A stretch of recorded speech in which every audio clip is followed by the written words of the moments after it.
Hey guys, welcome on into my second official coaster rankings video. I have my sister Susanna here with me. She has an announcement. Okay, so in our last video, I believe it was. In our last coaster talk.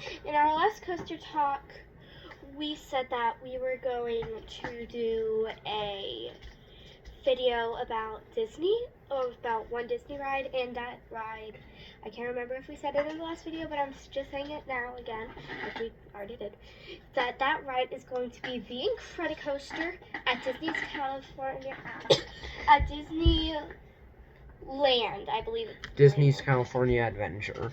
Disney's California Adventure, where they have like Pixar Pier and all that stuff. Yep. And this is my big brother. He makes all the thumbnails, except for the one for Disney. If we do any Disney videos, thumbnails are going to be by me. Also, I'm making he is going to have his channel is going to get a mascot, which is going to be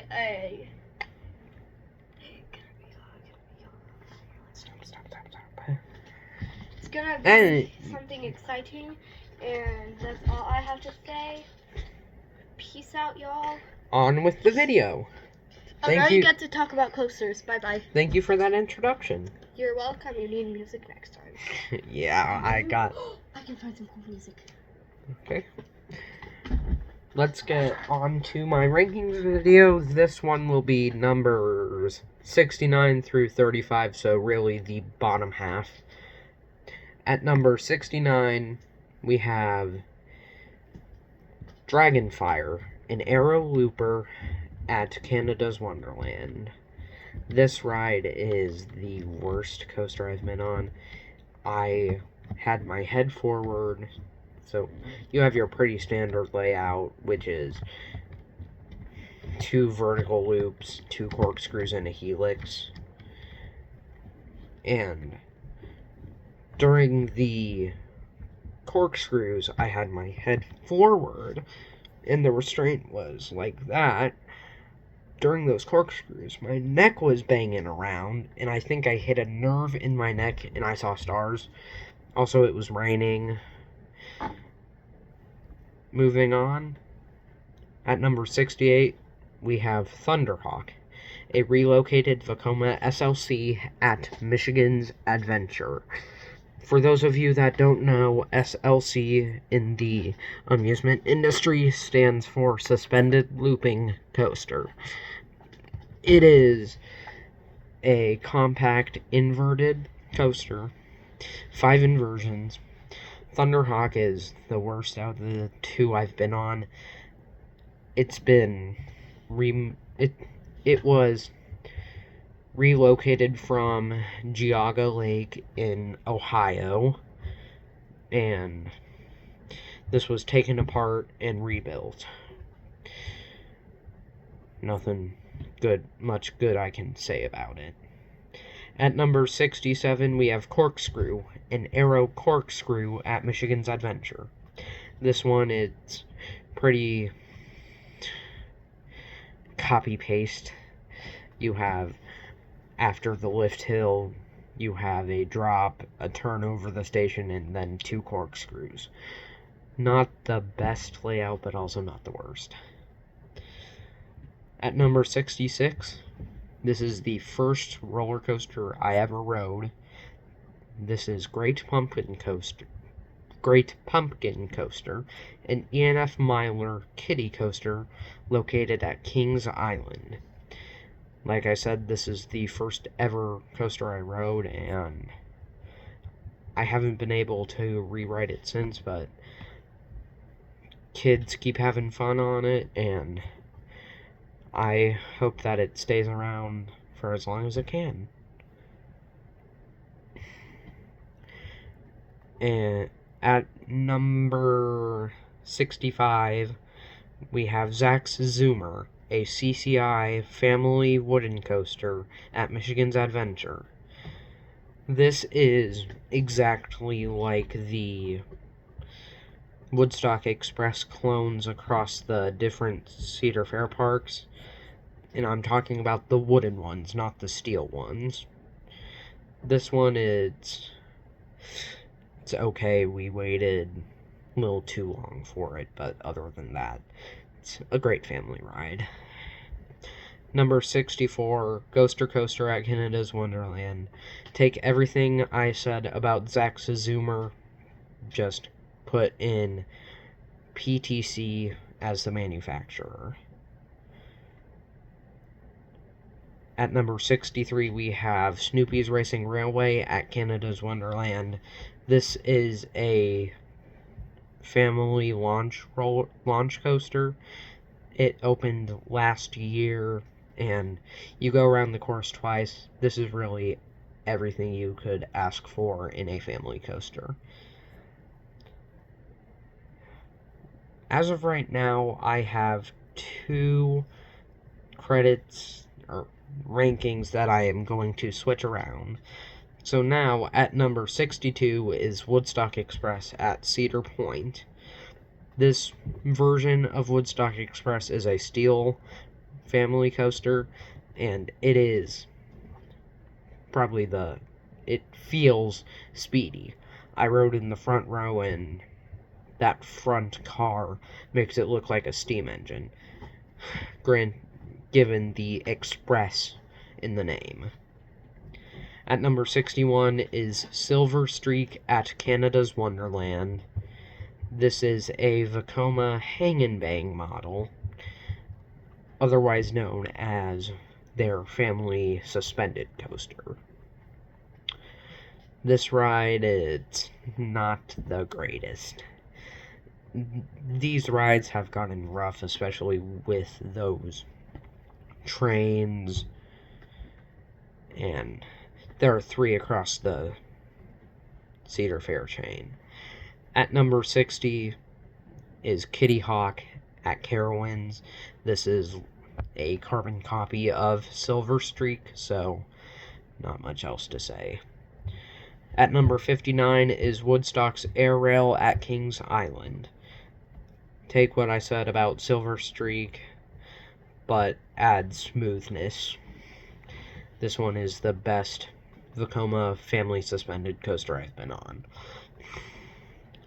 Here's the other ranking I switched around. At number 58 is Woodstock Express at Kings Island. Take what I said about Ghoster Coaster and Zack's Zoomer, and it's Woodstock Express. It's the original of the ones across the chain. I didn't do the one at Carowinds. Shoot. At number 57, an adult coaster, Time Warp Zamperla Volare at Canada's Wonderland. This is not the greatest ride model. It is a flying coaster. You start tilted, and then once you depart from the station, there is a little steel bump, and that's what brings the train into the flying position. You have a spiral lift, and then a turn, and then a drop, which leads into a couple hairpin turns, kind of like a Wild Mouse. So, this is pretty much a Wild Mouse as a flying coaster. This does have 2 0G rolls in the layout, but they give off hang time, and when you're laying on your stomach, you do not want hang time. Under other circumstances, this would be amazing. At number 56, this is Time Warp's neighbor, Flight Deck. Flight Deck is a Vekoma SLC, so take what I said about Thunderhawk, but minus the relocation. At number 54 is Ricochet at Carowinds. Ricochet is a Wild Mouse coaster, and I did not have a pleasant experience on this. This is heavily trimmed, which means heavily braked. And the lap bar was right on my stomach, so every time we hit one of those brakes, I would lunge into the lap bar afterwards. That's probably the first coaster I've ever felt like I was gonna throw up on. At number 53 is Wonder Mountain's Guardian at Canada's Wonderland. Wonder Mountain's Guardian is a dark ride coaster. It features a lift hill and a pretty substantial drop. And then it's a dark ride section. And that ending. Oh, that ending is amazing. I'm not going to spoil it for you. It's a 30-foot drop track. Don't tell anybody I told you.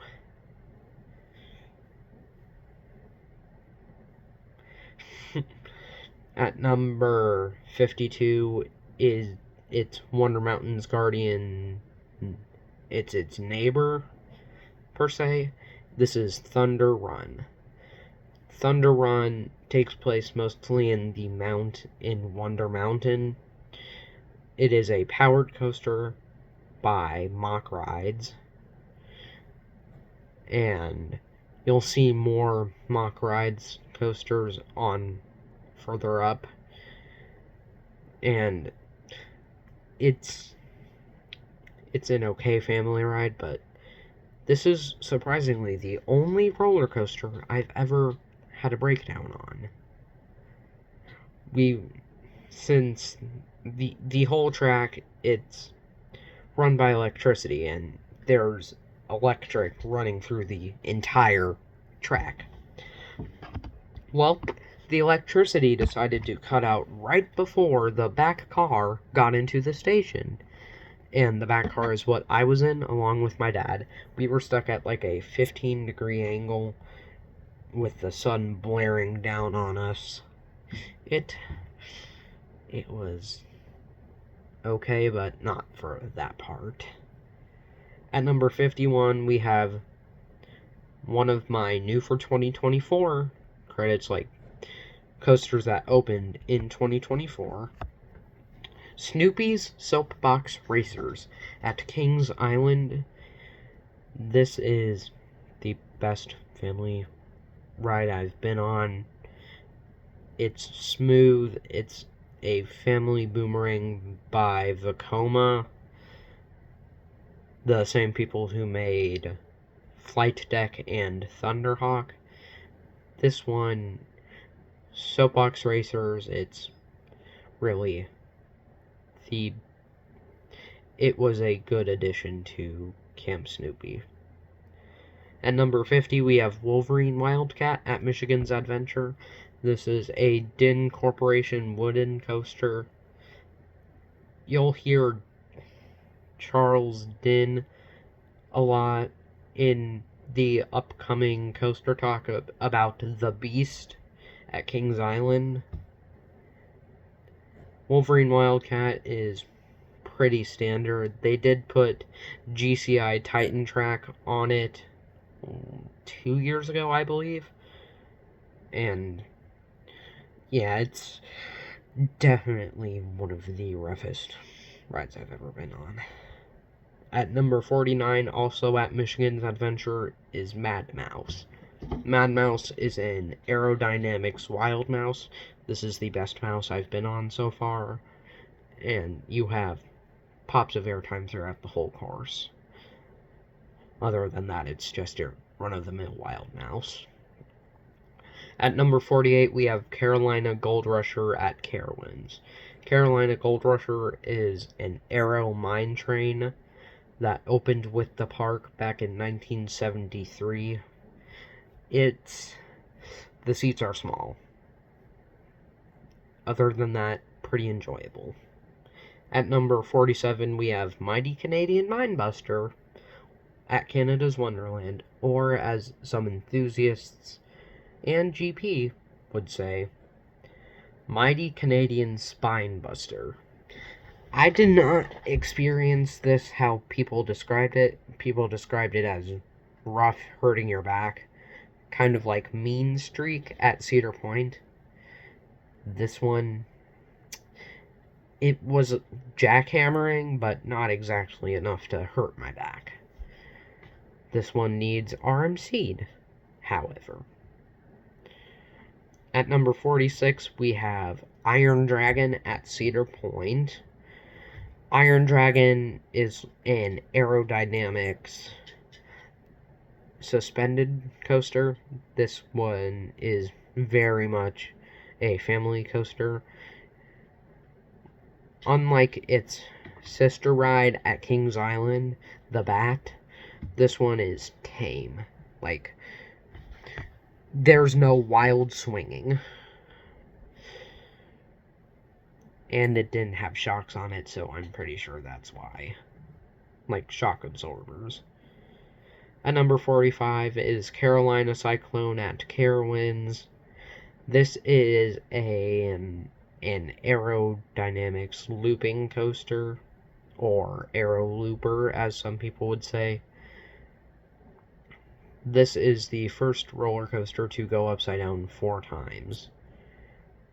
It's when Vortex at Kings Island closed, a coaster of the same ride model, the trains were shipped to the Carolinas for this ride. At number 44 is Corkscrew at Cedar Point. Like what I said about Carolina Cyclone, this was also a record-breaking ride, breaking the 3 inversion mark, and it has surprisingly good airtime. You have your drop, and then an airtime hill, then a vertical loop, and then another little airtime pop, and then you went into a double corkscrew element. At number 43 is Hurler at Carowinds. Hurler is a wooden roller coaster. This was one of 2 rides the manufacturer made.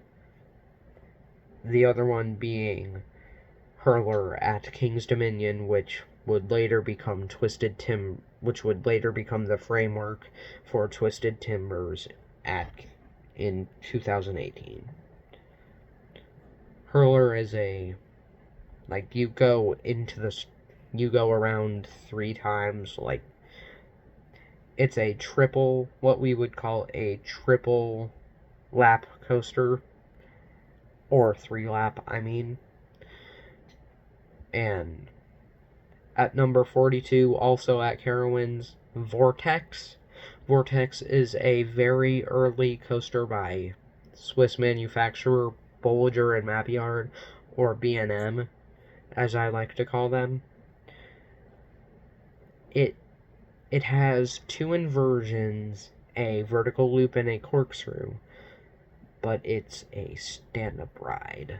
This ride has held up pretty good since it opened, but it's time to do a floorless conversion.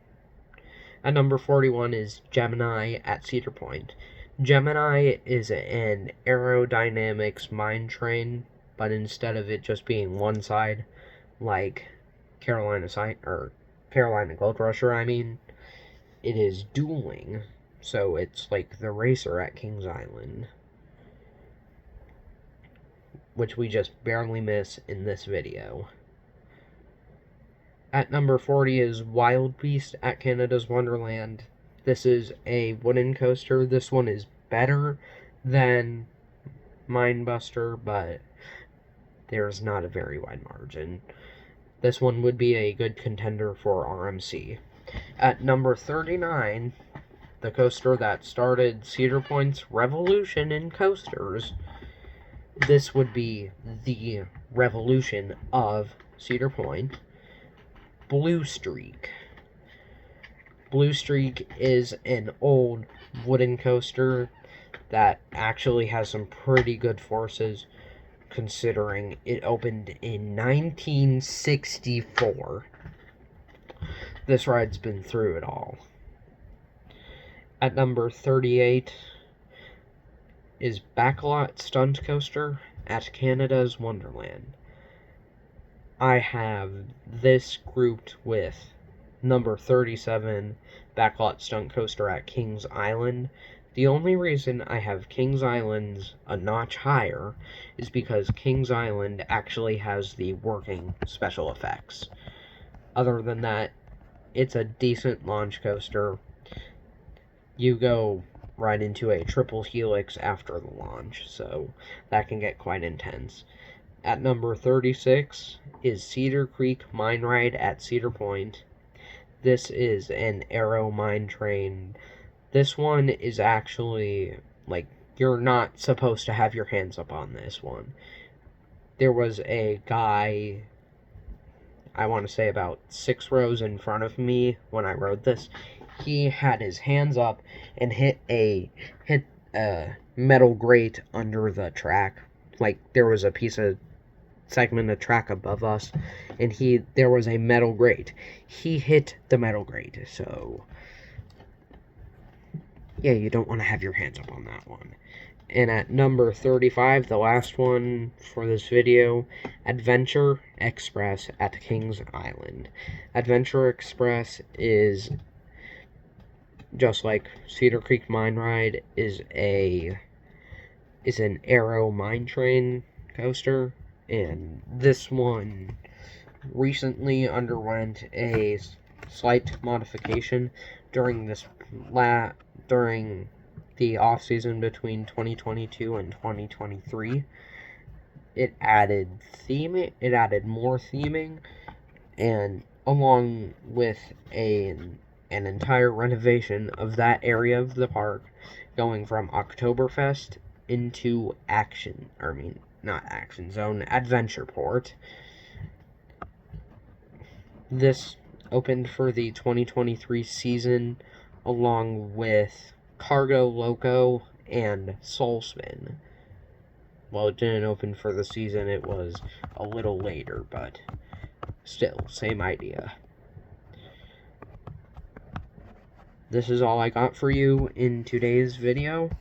I will post the other half of my rankings soon.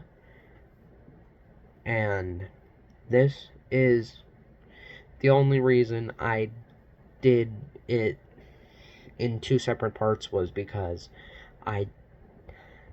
this video is already almost 25 minutes long, and if I had done both sets of rankings, it would have been almost an hour. So, anyway, this is Coaster Crew, signing off. See you next time, guys.